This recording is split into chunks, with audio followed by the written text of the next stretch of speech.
The second round of talks are ongoing here in Seoul on how much South Korea and the U.S. will each pay to keep the American troops stationed here in South Korea. Now, will they be progress that satisfy both sides' interests? We're joined by Dr. Bruce Klingner for more. Welcome back.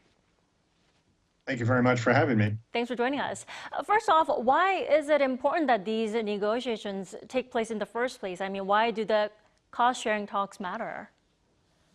Well, it's in U.S. interest to have our forces stationed overseas as a way of deterring opponents from trying to undermining peace and stability in the region.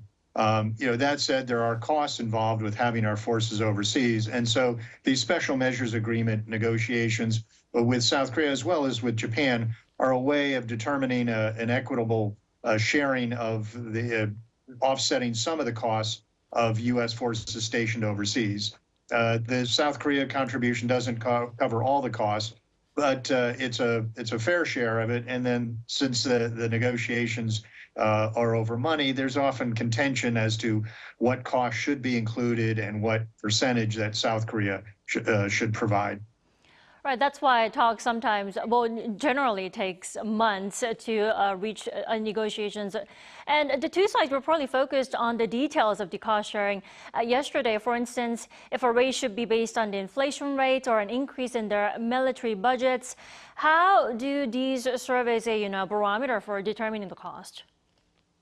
Well, if it's based on inflation, that's fairly straightforward. As the costs rise, then South Korea would pay a proportionate share of the increase in the price.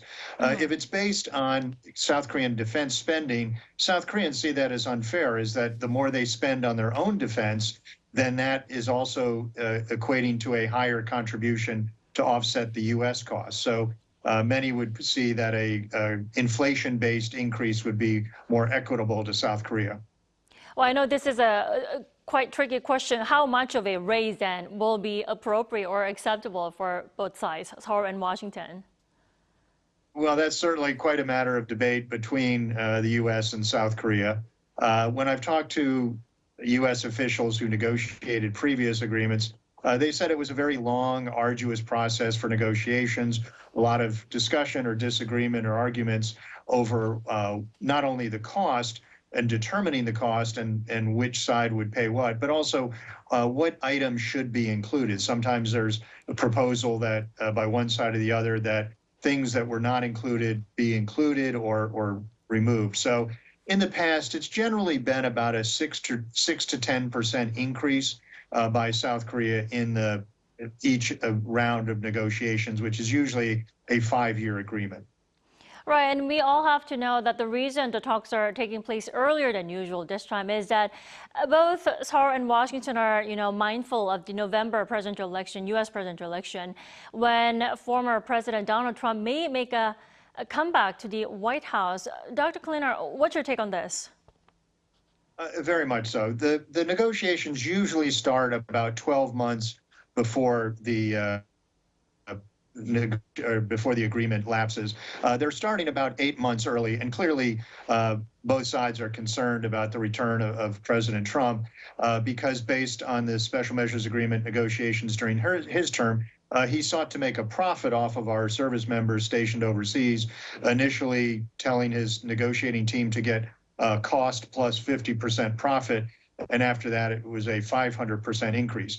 The negotiations didn't come to an agreement, but then when President Biden came in, there was a very quick agreement with I believe, 13% increase by South Korean contribution. So I think they're trying to lock in an agreement prior to the U.S. election. But because they are very difficult, arduous negotiations, it's unclear whether they could reach an agreement that quickly. Right, and some experts that I talked to are worried that Trump may actually ditch the 2026 deal that will be drawn out soon if he does get elected. Is this a possible scenario? Will he actually do that when elected?